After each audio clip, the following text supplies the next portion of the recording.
Bismillahirrahmanirrahim. Assalamualaikum warahmatullahi wabarakatuh. Perkenalkan, nama saya Nursani Awal Artanugraha, mahasiswa program studi Ilmu Pendidikan Agama Islam, Universitas Pendidikan Indonesia.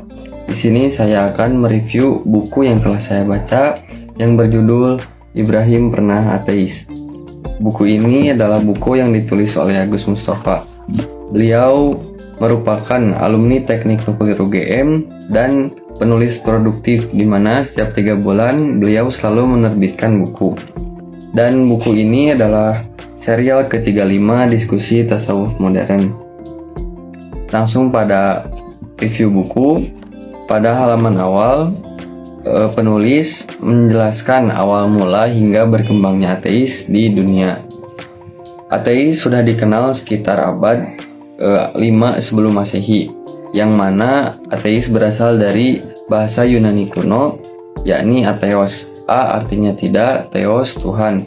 Dapat diartikan bahwa ateis adalah yang tidak bertuhan atau memutuskan hubungan dengan dewa-dewi sebagai Tuhan masyarakat Yunani pada saat itu.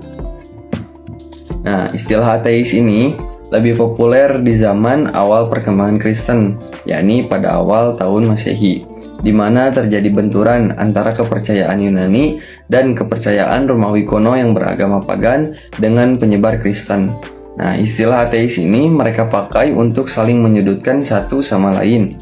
Orang-orang pagan yang tidak mengakui Tuhan Kristen disebut ateis, begitu juga sebaliknya. Orang-orang Kristen yang tak mengakui dewa-dewi agama pagan juga disebut seorang ateis. Nah, adapun pemaknaan ateis sebagai aliran kepercayaan yang berdiri sendiri muncul pada abad ke-18 di Eropa, sehingga meluas hingga ke timur sampai sekarang, yang inti ajarannya itu tidak mempercayai adanya Tuhan, baik Tuhan monoteisme maupun Tuhan dewa-dewi.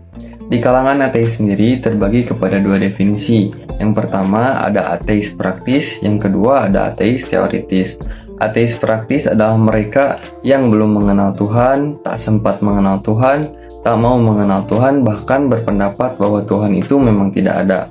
Namun, pada intinya, ateis praktis ini adalah mereka yang tidak melakukan interaksi sama sekali dengan Tuhan dalam kesehariannya, karena mereka sudah merasa cukup dengan apa yang ada pada dirinya itu, sehingga tidak membutuhkan Tuhan dalam kesehariannya. Nah, adapun ateis teoritis tak hanya tidak mempercayai adanya Tuhan, lebih jauh dari itu, mereka menyusun ajaran paham ateisme, melakukan kajian-kajian filosofis, melakukan pembuktian-pembuktian empiris tentang tidak adanya Tuhan, lalu menyebarkan paham ateisme ke seluruh dunia, dan mereka menjadi misionaris-misionaris paham ateisme. Nah, pada zaman sekarang, sains telah menjadi sandaran kebenaran bagi orang-orang ateis, di mana jika sesuatu bisa dibuktikan secara saintifik, maka sesuatu itu baru bisa dikatakan benar atau salah.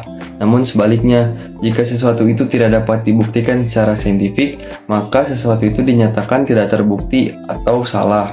Oleh karenanya, mereka tidak mempercayai adanya Tuhan, karena Tuhan tidak dapat dibuktikan menggunakan perangkat sains yang mereka miliki dan juga pembuktian saintifik mereka. Mereka secara umum sangat mengagungkan analisa, logika, rasionalitas, dan pembuktian empiris. Selebihnya, jika sesuatu tidak masuk dalam logika, rasionalitas, analisa, dan pembuktian empiris, mereka tidak akan menerima hal itu. Nah, di saat sains dan ilmu pengetahuan berkembang, tentunya mempengaruhi pertanyaan-pertanyaan Tuhan menjadi lebih kritis. Nah, apa yang terjadi di zaman sekarang? Penulis ingin mengaitkan dengan apa yang terjadi pada saat zaman Nabi Ibrahim dulu, di mana Nabi Ibrahim dulu juga mengalami masa-masa kritis di mana dia harus menemukan siapa Tuhannya, karena beliau sangat bertolak belakang dengan ajaran yang diajarkan oleh keluarga dan masyarakat di wilayahnya yang menyembah berhala, benda-benda langit, dan juga penguasa. Oleh karenanya, Nabi Ibrahim melakukan pencarian dengan akal kecerdasannya dan melakukan analisa-analisa terhadap di sekitarnya. Dan Nabi Ibrahim juga sangat menanamkan kerendahan hati dan juga kejujuran dalam mencari siapa Tuhannya itu, sehingga dia dapat menemukan siapa Tuhannya, yakni Allah Subhanahu wa Ta'ala.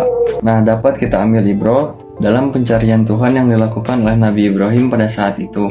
Siapa saja yang benar-benar serius melakukan pencarian dengan kerendahan hati dan juga kejujuran, dia pasti akan menemukan titik temu dengan Allah Subhanahu wa Ta'ala.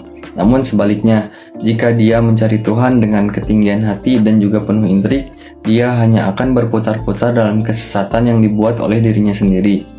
Jika kita dapat mengimplementasikan apa yang dilakukan Nabi Ibrahim saat mencari Tuhan, yakni dengan kejujuran dan juga kerendahan hati, kita tak hanya akan menemukan titik temu dengan Allah Subhanahu wa Ta'ala.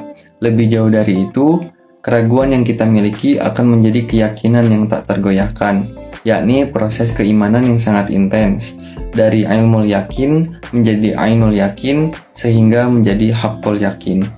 Mungkin cukup sekian yang dapat saya sampaikan dari review buku yang telah saya baca. Kurang lebihnya mohon maaf. Wassalamualaikum warahmatullahi wabarakatuh.